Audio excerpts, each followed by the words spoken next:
Assalamualaikum warahmatullahi wabarakatuh. Selamat siang, salam sejahtera bagi kita semua.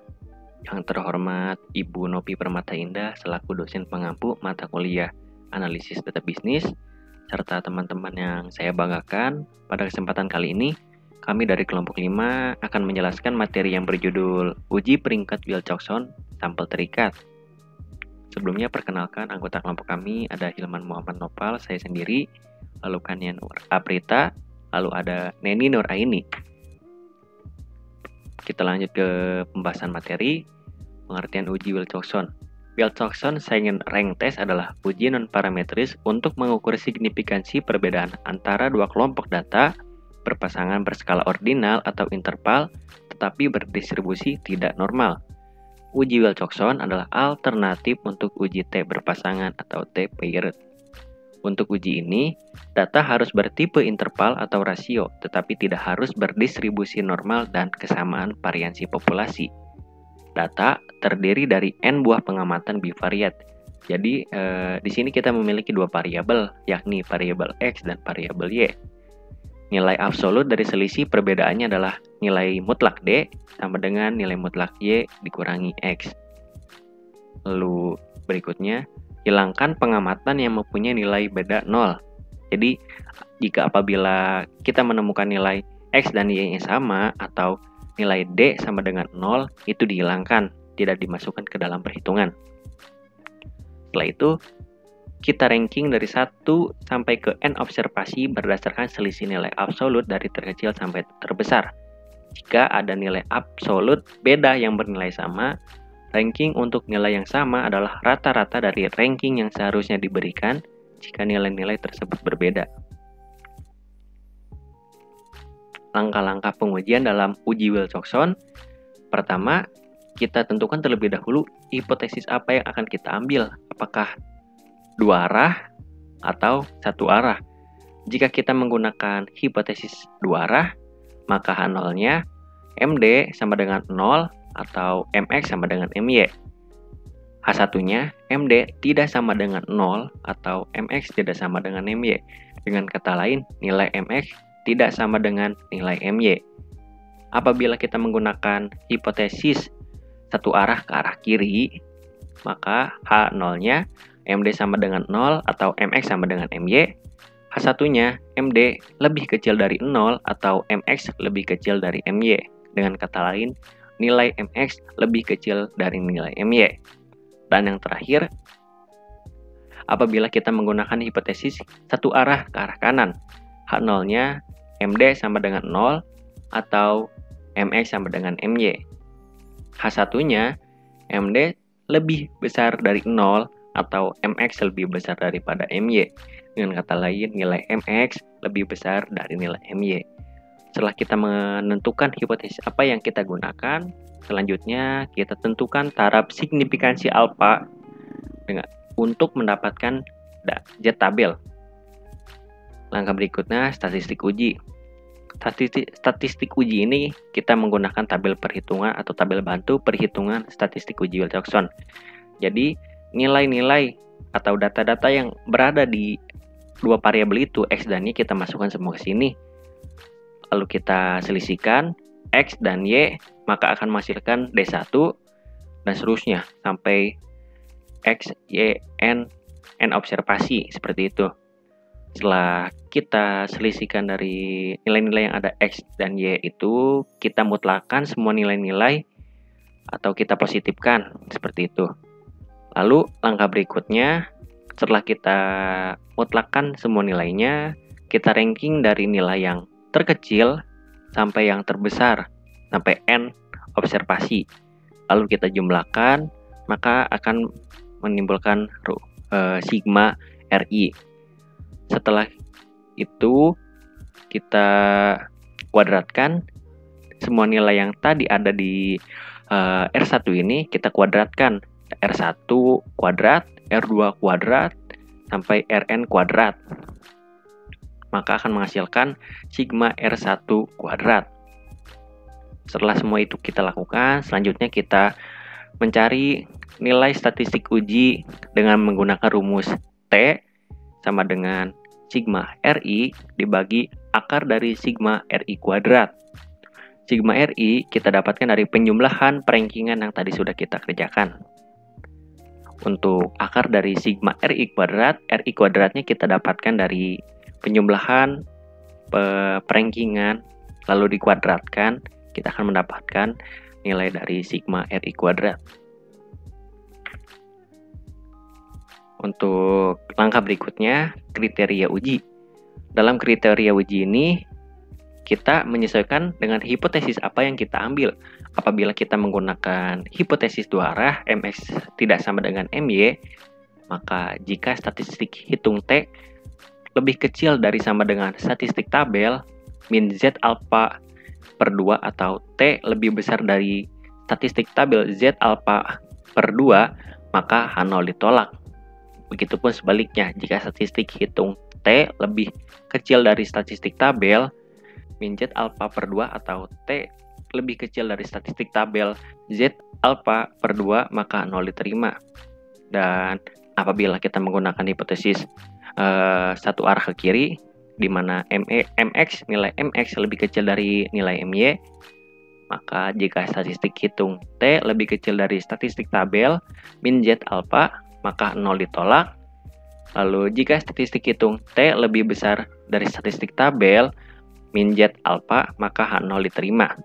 Dan yang terakhir, apabila kita menggunakan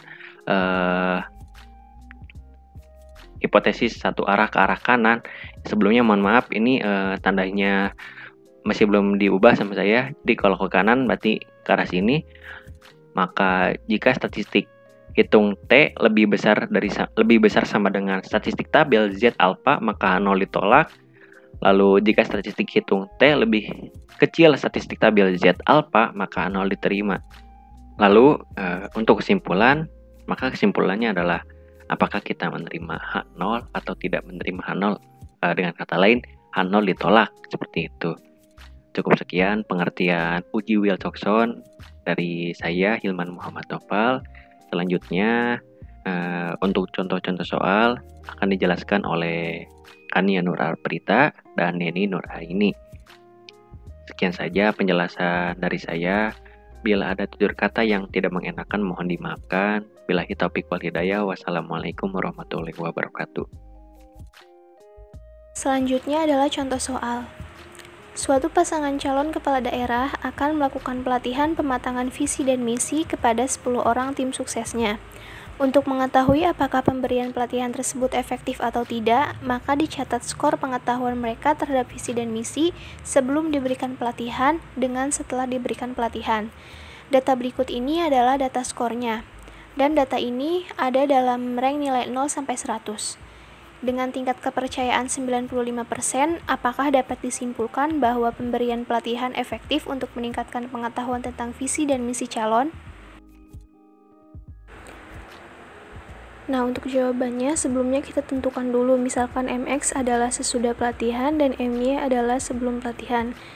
Untuk menentukan ini tergantung kita mau menggunakan hipotesisnya itu satu arah ke kanan atau satu arah ke kiri. Di sini kami menggunakan hipotesisnya satu arah ke kanan. Karena inginkan hipotesis satu arah ke kanan ini, maka Mx itu adalah sesudah pelatihan dan My itu sebelum pelatihan. Untuk hipotesis di sini ada H1 yaitu Mx lebih besar daripada My, yang berarti pemberian pelatihan efektif meningkatkan pengetahuan tentang visi dan misi. Lalu di atasnya ada H0 yang selalu berlawanan dengan H1, yang berarti pemberian pelatihan tidak efektif meningkatkan pengetahuan tentang visi dan misi. Namun untuk memudahkan kami tuliskan di sini H0 sama dengan Mx sama dengan My. Namun untuk kalimat tidak efektifnya ini dapat berarti sebelum pelatihan itu sama dengan sesudah pelatihan atau sesudah pelatihan lebih kecil daripada sebelum pelatihan. Lalu yang kedua, kita tentukan taraf signifikasi alfa dengan mencari tabel Z. Alfanya di sini ada 5% karena tadi tingkat kepercayaan dirinya 95% dan alfanya ini 5%. 5% yaitu 0,05, dan untuk mencari tabel Z ini kita harus menentukan dulu P. Lalu rumus P ini adalah 1 minus alfa. Jadi 1 minus 0,05. Lalu didapatkan P-nya itu 0,95 sehingga Z Z tabelnya itu 0,95. Lalu kita cari dalam Z tabel angka 0,95. Karena tidak ada angka 0,95, kita cari angka yang mendekati 0,95. Di sini ada angka 0,9495 dan 0,9505. Lalu kita ambil angka 0,9495 ini karena ini angka yang paling mendekati 0,95. Lalu kita lihat ke kiri. Di kiri ini ada 1,6 dan sisi atasnya itu 0,04. Maka tabel Z-nya ini adalah 1,6 ditambah 0,04, yaitu 1,64. Lalu yang ketiga, kita tentukan statistik uji. Untuk menentukan statistik uji, kita harus mencari dulu sigma RI dan sigma RI kuadrat. Di sini kita membutuhkan bantuan dari tabel. Di sini ada tabel sesudah atau MX dan sebelum atau MY.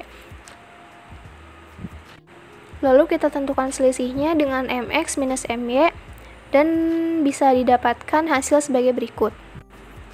Selanjutnya angka-angka ini kita mutlakkan dari min 2 menjadi 2, 3 menjadi 3, min 2 menjadi 2, min 8 menjadi 8, dan seterusnya.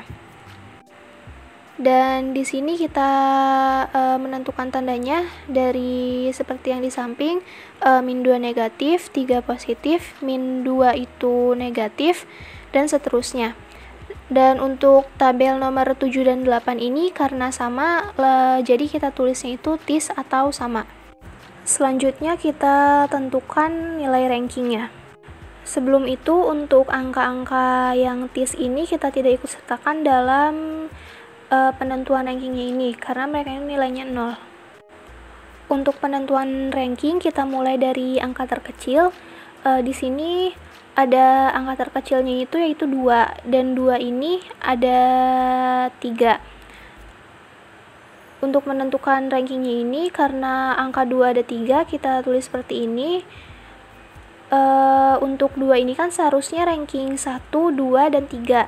Maka kita tulis di sini 1, 2, dan 3 itu kita jumlahkan dan dibagi 3.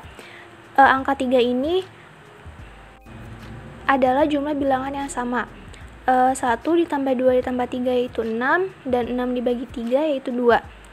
Lalu masing-masing ini mendapatkan ranking 2. Angka selanjutnya yang terkecil itu adalah 3.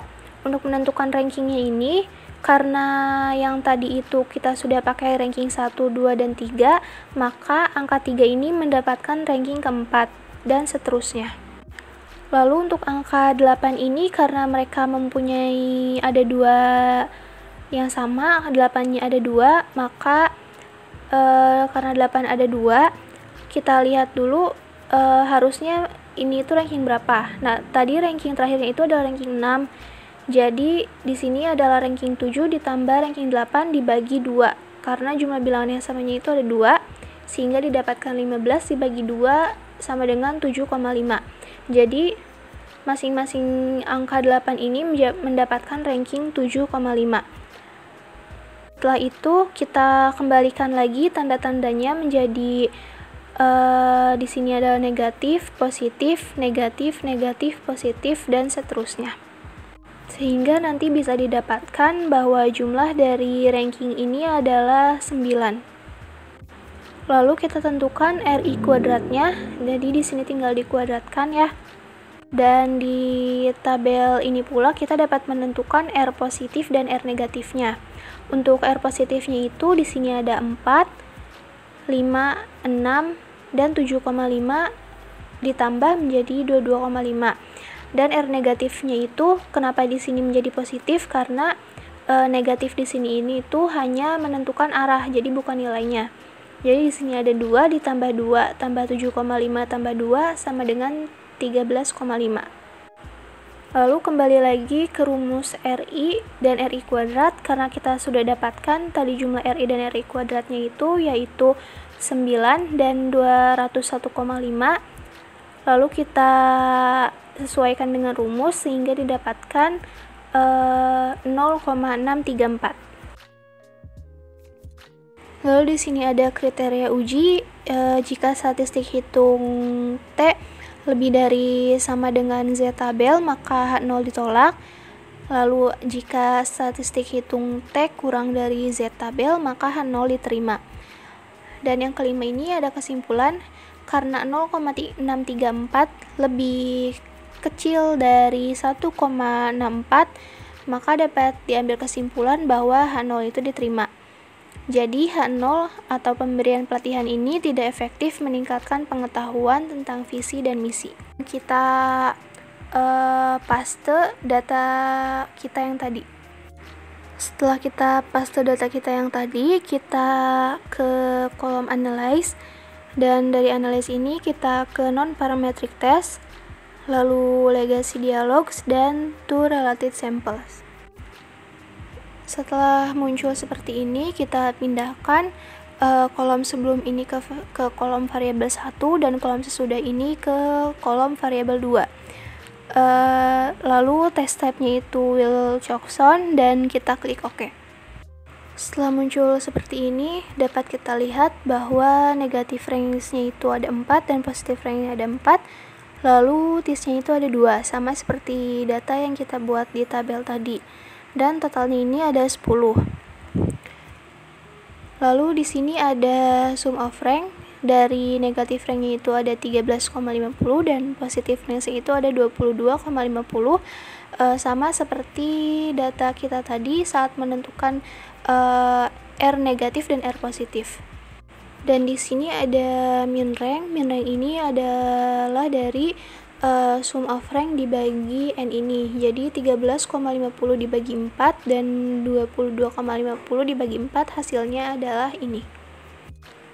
Lalu di bawahnya ini ada tes statistik, ada Z yaitu min 634. Sebenarnya Z ini itu sama seperti T yang kita cari tadi, hanya di sini dia itu nilainya negatif. Karena untuk beberapa kasus dalam uji Wilcoxon menggunakan SPSS ini, itu seringkali ditemukan atau dihasilkan itu nilainya itu negatif. Sehingga untuk kriteria ujinya itu kita bisa menggunakan jika mutlak Z hitung lebih besar daripada Z tabel maka H0 ditolak, dan jika mutlak Z hitung lebih kecil daripada Z tabel maka H0 diterima. Dan bisa didapatkan kesimpulan bahwa 0,634 ini lebih kecil daripada 1,64 sehingga H0 nya itu diterima. Lalu untuk nilai yang kedua, jika p-value lebih besar daripada alfa dan alfanya ini adalah 0,5, maka alfanya 0,05 maka H0 ditolak, dan jika p-value lebih kecil daripada alfa maka H0 itu diterima. Sehingga kesimpulannya karena p-value-nya itu adalah 0,526 sehingga p-value-nya itu lebih besar daripada alfa, maka kesimpulannya H0 itu diterima. Lalu dapat disimpulkan dari dua kriteria uji tadi bahwa H0 atau pemberian pelatihan itu tidak efektif untuk meningkatkan pengetahuan tentang visi dan misi. Dan hasil pengujian menggunakan 5 langkah yang sebelumnya kita lakukan tadi dengan hasil pengujian menggunakan SPSS ini mendapatkan hasil yang sama. Contoh soal, sebuah tim manajemen ingin mengetahui efektivitas pelatihan pada staf promosi pemasaran. Data skor tingkat pengetahuan dikumpulkan dari 10 staf promosi secara acak untuk mengetahui apakah terdapat perbedaan pengetahuan sebelum dan sesudah mengikuti pelatihan. Dengan tingkat kepercayaan 95%, apakah dapat disimpulkan bahwa pemberian pelatihan efektif untuk meningkatkan pengetahuan para staf promosi? Penyelesaiannya dapat kita asumsikan bahwa MX sama dengan sesudah pelatihan dan MY sama dengan sebelum pelatihan. Untuk penyelesaiannya, pertama kita melakukan hipotesis di mana H0 sama dengan MD sama dengan 0, berarti MX sama dengan MY yang berarti pelatihan tidak efektif untuk meningkatkan pengetahuan staf promosi. Yang kedua, H1 sama dengan MD lebih besar dari 0, maka MX lebih besar dari MY yang berarti pelatihan efektif meningkatkan pengetahuan staf promosi. Yang kedua, menentukan taraf signifikan alfa. dari soal kita sudah ketahui bahwa kepercayaannya adalah 95%, maka signifikan alfa kita dapat tentukan yaitu 5% atau 0,05. Dengan P sama dengan 1 dikurang alfa menghasilkan 0,95. 0,95 ini akan menjadi Z tabel. Pada Z tabel 0,95 itu bernilai 1,64.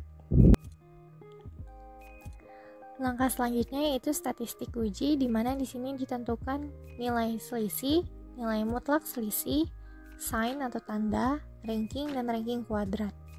Sebagai contoh pada data pertama, untuk mencari selisih yaitu dengan rumus MX atau nilai setelah pelatihan dikurangi MY yaitu nilai sebelum pelatihan. Pertama mendapatkan nilai setelah pelatihan yaitu 75, sedangkan sebelum pelatihan itu 80. Maka selisih untuk data pertama yaitu minus 5. Untuk data yang kedua, setelah pelatihan mendapatkan 70, sedangkan sebelum pelatihan mendapatkan 80. Maka selisihnya yaitu minus 10. Untuk contoh data 7 dan 8, mereka mendapatkan skor yang sama setelah pelatihan maupun sebelum pelatihan. Maka selisih pada data ke-7 dan ke-8 adalah 0. Selanjutnya adalah nilai mutlak dari selisih, di mana nilai selisih di sini hanya memperoleh positif. Seperti data pertama yaitu minus 5, maka pada nilai mutlak selisih menjadi 5. Untuk data yang kedua, minus 10 dimutlakan maka menjadi 10. Untuk data ke-7 dan ke-8 itu tetap 0 karena tidak bernilai. Selanjutnya, menentukan sign atau tanda. Menentukan sign atau tanda dilihat dari selisih setelah pelatihan dan sebelum pelatihan. Seperti pada contoh data pertama dan kedua, sign-nya itu negatif karena pada selisih bernilaikan negatif. Untuk data ketiga positif, dan untuk data ke-7 dan ke-8 dia bertanda tis atau sama karena selisihnya itu adalah 0. Selanjutnya menentukan ranking. Di sini ranking dilihat dari nilai yang paling terkecil. Yang pertama kita mendapatkan nilai selisih yang paling terkecil adalah 2, maka ranking dia adalah 1. Selanjutnya ada selisih bernilaikan 3, maka ranking dia 2. Lalu ada selisih bernilai 4, maka ranking dia 3.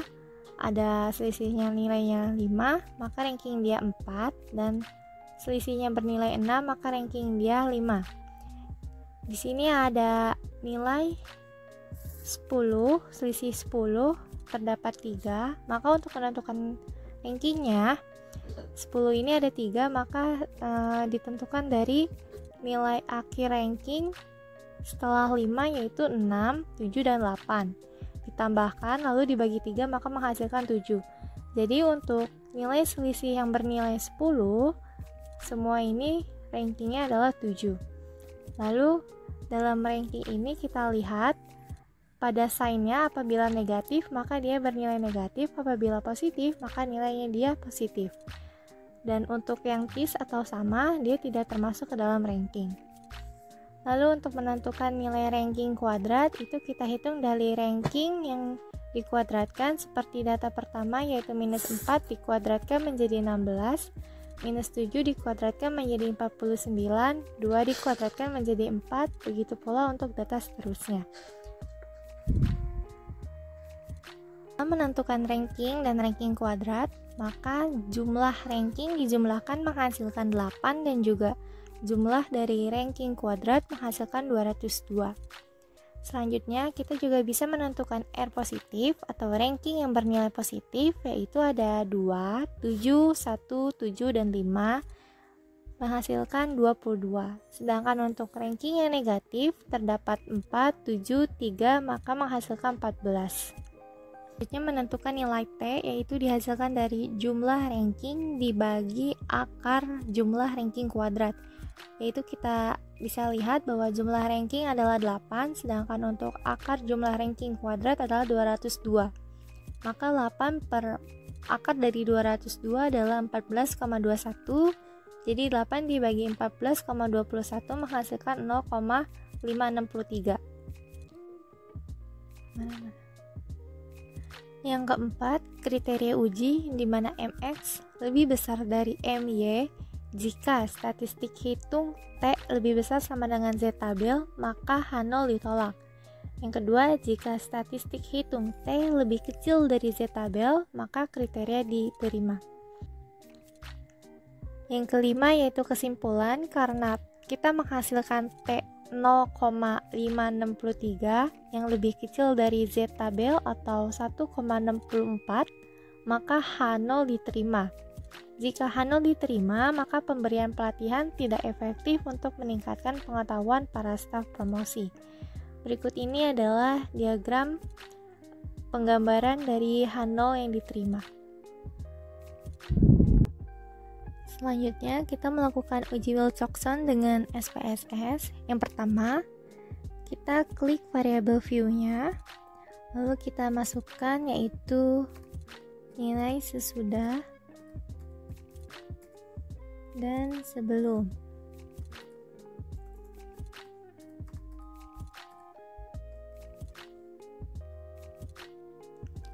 Lalu kita balik ke data view dan kita inputkan semua nilai data sesudah dan sebelum pada kolom di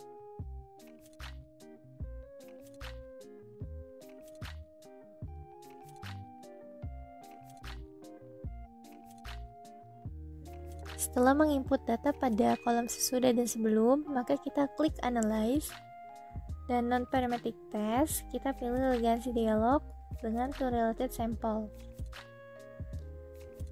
Pairs-nya itu variabel sesudah kita masukkan pada variabel pertama dan variabel sebelum kita masukkan pada variabel yang kedua. Untuk test type-nya itu kita pilih yang Wilcoxon dan kita klik OK.